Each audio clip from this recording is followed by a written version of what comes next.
Hey guys, so we're gonna have a little look at 2019 question 7, which is the calculus question.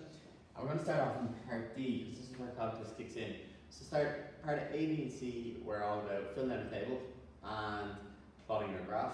So now we're gonna look at what we're gonna do with this function. So it says find f dash t, the derivative of f of t, and f of t is this function here, minus 4t squared plus 16t plus 1, which gives us the movement or the trajectory of a ball. So what I'm going to do here is I'm going to differentiate this. So I'm just going to rewrite it here. So it's minus 4t squared plus 16t plus 1.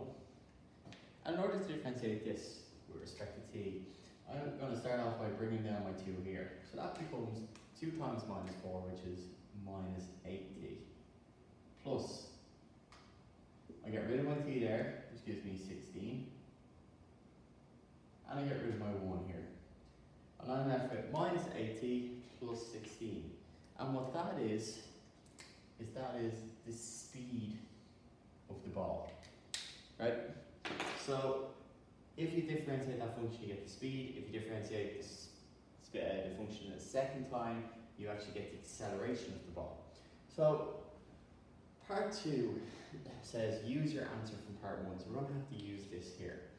So let's write that in. So the speed is equal to minus 8t plus 16. Find the speed of the ball when it's been in the air for 4 seconds. So now I know t is equal to 4. And all I do here is I just sub in. I know that I got minus 8 times 4 plus 16. Well, minus 8 times 4 is minus 32.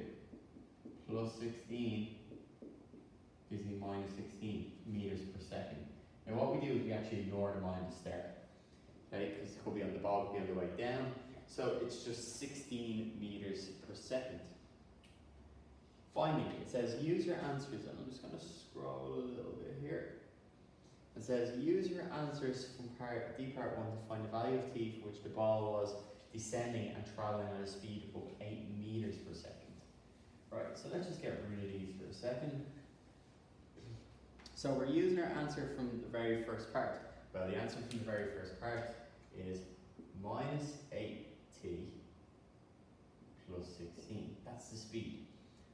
And it tells us find the value of t. So we're looking for this value here of t.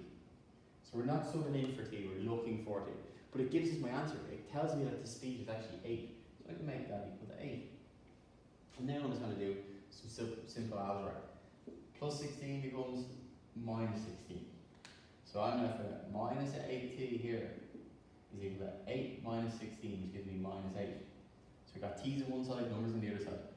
Those two minuses, we multiply across by minus 1, change both sides, becomes positives. So we get 8t is equal to 8. Well, if 8t is equal to 8, then t is equal to 1.